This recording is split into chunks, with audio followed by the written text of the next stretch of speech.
हर युग में भगवान को प्राप्त करने के एक नहीं अनेकों साधन बताए गए।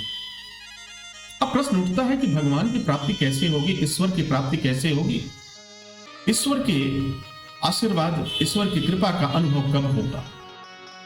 यह एक नहीं अनेक धर्मानुरागियों के प्रश्न होते हैं। देखो, अगर मन को सरल बना करके, देखो अगर आप गुरु बनकर के भगवान की प्राप्ति करना चाहते हो तो शायद मुश्किल होगा, तकलीफ होगी और काफी परेशानियों का सामना करना पड़ेगा।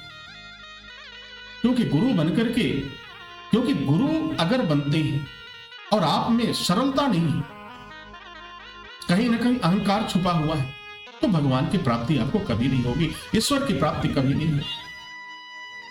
कभी अपने आप को ज्ञानी मत समझो। जब ज्ञान की बात करोगे तो अहंकार साथ साथ चलेगा। बहुत कम ऐसे साधक हैं जो गुरु हैं, ज्ञानी भी हैं, विद्वान भी हैं, उसके बाद भी वो सरल है। उन्हें परमपिता परमेश्वर का दर्शन अवश्य होता है। परंतु ज्ञानी होने के बाद भी अगर आपको ईश्वर के दर्शन नहीं हुए तो समझ लेना महाराज, आपका अहंकार बहुत ही प्रबल है। आपका ज्ञान उस अहंकार के समक्ष बहुत ही छोटा है। क्योंकि जब अहंकार बड़ा होगा तो सबसे बड़ा शत्रु है और आपके ईश्वर प्राप्ति के मार्ग में सबसे बड़ा बाधा है, क्योंकि आप सरल हो ही नहीं सकते। जब तक अहंकार होगा तब तक आप सरल नहीं हो सकते। जब तक आप झुकना नहीं सीखोगे तब तक आप सरल नहीं हो सकते। जब तक आप में क्षमादान की भावना नहीं आएगी तब तक आप सरल नहीं हो सकते। और इस मार्ग है, और जब तक आप सरल नहीं होगे महाराज, तब तक परमपिता परमेश्वर का दर्शन कदापि संभव नहीं, कदापि संभव नहीं। तो हमें अपने आप को, अपनी इस जीवन यात्रा को सरल बनाने की आवश्यकता है। रामचरितमानस में गोस्वामी दास क्या कहते हैं, बाबा तुलसी क्या कहते हैं, मोहे छल छिद्र कपट न भावा। मोहे छल छिद्र कपट न भावा। तो क्या भावा? वो कहते हैं क्या कि मुझे छल छिद्र कपट न भावा, और उसके बाद एक शब्द आता है महाराज, निर्मल मन। मन निर्मल कब होगा? जब मन निर्मल तब होगा जब आप में सरलता का भाव होगा। और सरलता का भाव तभी आता है महाराज जब पूर्णतः अहंकार समाप्त हो जाए। जब तक आपके मन में अहंकार का बीज रहेगा, जबकि आपके जीवन में अहंकार का बीज रहेगा, तब तक आप कभी सरल नहीं हो सकते, तब तक आप निर्मल नहीं हो सकते। अहंकार कभी दया के भाव को आने नहीं देता। अहंकार कभी करुणा के भाव को जागृत नहीं होने देता। अहंकार कभी भी परमपिता परमेश्वर के पास जाने नहीं देता। अहंकार आपके समय को बर्बाद करता है। अहंकार आप को सरल होने से बार बार रोकता है।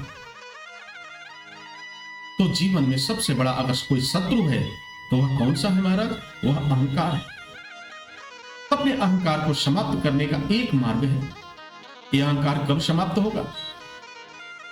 तो नारायण शब्द का जप करिए, नारायण नारायण का जप करें, मानसिक जप करें, परमपिता परमेश्वर के चरणों में अपने आप को समर्पित कर दें। और जैसे ही आप अपने आप को समर्पित करते हैं तो अहंकार भी आपके साथ ही है। वह अहंकार भी परमपिता परमेश्वर के चरणों में क्या हो जाता है? समर्पित हो जाता है। वही वह बंधन हो जाता है। जब तक हम अहंकार से बाहर नहीं निकलेंगे तब तक हम किसी भी मार्ग पर सकारात्मक रूप से नहीं चल सकते। अब जरा विचार करो महाराज, अगर कहीं विवाद होते हैं, कहीं किसी बात को लेकर के वाद विवाद होता है, उसका वजह क्या है? जब उसके मूल में आप जाने का प्रयत्न करेंगे, जब उसके जड़ में जाने का प्रयास करेंगे और जानने का ये कोशिश करेंगे कि वास्तव में इस विवाद का कारण क्या है, तो एक शब्द आपको मिलेगा कि इस विवाद का कारण सिर्फ अहंकार है। और जहां अहंकार होती है वहां बुद्धि सबसे पहले भ्रष्ट हो जाती है, विवेक पहले ही साथ छोड़ देता है। अब जरा विचार करो महाराज कि जब बुद्धि और विवेक ही साथ छोड़ दिया तो फिर आप अकेले बच जाते। आपकी इंद्रियां अहंकार के वश में, वह इंद्रियां आपसे वही कराती हैं जो उन्हें पसंद है।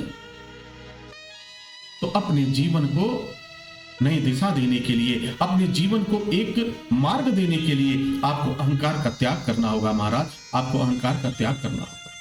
जब तक आप अहंकार को नहीं त्यागोगे, जब तक आप अहंकार को समाप्त नहीं करोगे, तो आपके जीवन में कोई उन्नति नहीं हो सकती, वास्तविक आनंद की प्राप्ति नहीं हो सकती, घर से कलह समाप्त नहीं होगा, रोग से मुक्ति नहीं होगी, तमाम तरह की परेशानी आपके जीवन में चलती रहेगी। अब प्रश्न उठता है कि महाराज हमारे अहंकार से रोग का क्या संबंध है? इसका बड़ा गूढ़ संबंध है। जब आपको अहंकार होगा तो आप किसी की बात को नहीं मानोगे। अगर हमारे जीवन में बीमारी का पदार्पण होता है, हमारे जीवन में जब बीमारियां आती हैं, तो निश्चित रूप से हमारे ग्रह नक्षत्रों के कारण होता है। कोई ऐसा ग्रह जो हमें पीड़ा पहुंचा रहा है, जो दर्द दे रहा है, उसकी वजह से दिल के दौरे पड़ते हैं, चर्म रोग होते हैं, पेट की बीमारी होती है, आंख कान नाक की समस्याएं होती हैं, मानसिक संतुलन आपका बिगड़ जाता है, दुर्घटनाएं होती हैं, मृत्यु तक हो जाती है। और अहंकार जब रहेगा तो आप इस बात को मानोगे नहीं, समझोगे नहीं, तो फिर क्या होगा? बर्बादी तो होनी तय है। तो आपको अपने आप को बचाने के लिए भी अहंकार को आपको दूर करना होगा, और ये आप ही कर सकते हैं। अहंकार का सबसे बड़ा जो एक पहचान है, वो किसी की बात मानने नहीं देता। अब अहंकारियों की पहचान कैसे करें, जरा विचार करना। अपने घर परिवार में कोई ऐसा व्यक्ति देखो जिसे आप सही बात समझाओ, लेकिन वह बात मानने के लिए तैयार ना हो, वह अपने जिद पे अड़ा हो कि नहीं यही सही है और यही उत्तम है, तो समझ लेना कि उससे बड़ा अहंकारी कोई नहीं है। वह अपने अहंकार के वशीभूत है, और जब वह अपने अहंकार के वशीभूत होगा तो उसके जीवन में कष्ट ही कष्ट होगा। आजकल का जो समय चल रहा है, तो अगर 100 व्यक्ति आपको मिलते हैं, तो उसमें से समझ लेना कि लगभग 80 लोग ऐसे हैं जो अहंकार के वश में हैं, अहंकार के गुलाम हैं, वो उससे निकल नहीं पाते। 20% ही लोग ऐसे हैं जो अपने तक अहंकार को आने नहीं देते। और ये लोग कौन हैं? जिन्होंने भगवान नाम को सहारा बना लिया, भगवान के नाम का सहारा बना लिया, अस्त्र बना लिया। वही अस्त्र है, नारायण नाम ही अस्त्र है, वही शस्त्र है, और वही सब कुछ है।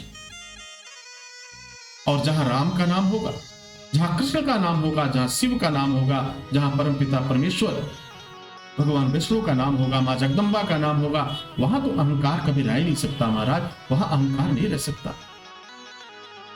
क्योंकि प्रतिदिन जब आप पूजन करेंगे, यजन करेंगे, तो आपको प्रतिदिन अपने अहंकार क्या करते हैं? भगवान के चरणों में समर्पित करते हैं। अगर कहीं से थोड़ी बहुत अहंकार आ भी जाता तो वह तत्क्षण में समाप्त हो जाता है। कैसे? तो परमपिता परमेश्वर के नाम को जप करने से। अब कलयुग में देखो, हर युग में भगवान को प्राप्त करने के अलग अलग मार्ग थे। सतयुग में अलग था, द्वापर में अलग था, त्रेता में अलग था, लेकिन सबसे सुंदर युग अगर माना जाए तो वह कलयुग है। कलयुग में आपको बहुत ज्यादा तपस्या करने की आवश्यकता भी नहीं है, बहुत साधन की आवश्यकता नहीं। आप जहां भी हैं, जिस भी अवस्था में हैं, अपने मन को चित्त को एकाग्र करो, और फिर भगवान नाम का संकीर्तन अपने मानसिक रूप से, जो आपकी मानसिक तरंगे हैं, उसे साज मान लो, उसे वीणा मान लो, और उस पे इसको गाते रहो। और जब तक इसे गाओगे, जब तक इसका भजन करोगे, तो जीवन में कभी भी अहंकार नहीं आएगा महाराज, जीवन में कभी अहंकार नहीं आएगा। तो परमपिता परमेश्वर को प्राप्त करने का बहुत ही सरल मार्ग है नाम जप। नाम जप करना चाहिए। जितना नाम जप आप करोगे, आपके भजन का प्रभाव बढ़ेगा, आपके धर्म का प्रभाव बढ़ेगा, आपके धर्म का खाता बढ़ेगा। और जब खाता बढ़ेगा महाराज, तो फिर उसका फल भी प्राप्त होगा, और उसका जो परिणाम होगा वो तो परमपिता परमेश्वर अनेक रूपों में आपको प्रदान करता रहेगा। तो हमें अपनी बुद्धि को शुद्ध करते हुए, निर्मल करते हुए, व्यर्थ की बातों को छोड़ते हुए, व्यर्थ के विवादों में न पड़ते हुए, भगवान के नाम का कीर्तन करने में ही भलाई है महाराज, कीर्तन करने में ही भलाई है। इसके अलावा कोई दूसरा मार्ग उचित नहीं है। अगर दूसरे मार्ग पर जाने का प्रयत्न करते हैं तो सिर्फ आपको कष्ट मिलेगा, क्योंकि उन मार्गों पर सिर्फ कांटे मिलेंगे। वह मार्ग थोड़ी देर के लिए आपको आनंद की प्राप्ति कराएगा। वह आनंद कैसा होगा महाराज? वह आनंद क्षणिक आनंद होगा, और वो क्षणिक आनंद आपके लिए मुसीबत का कारण बने। तो क्यों ना हम परमपिता परमेश्वर को पाने के लिए इस महामंत्र का जप करें। राम राम का जप करो, सीताराम नाम का जप करो, राधे कृष्ण नाम का जप करो, नारायण नारायण का जप करो, ओम नमः शिवाय का जप करो, मां जगदम्बा के नाम के जप करो। महाराज बहुत सरल है, इतना सरल है कि ना इसमें कोई धन खर्च होने वाला है, ना आपका श्रम लगने वाला है। आप जैसे भी हो वैसे इसको जप कर सकते हैं। तो भगवान को प्राप्त करने का यह एक सरल और आसान मार्ग है महाराज।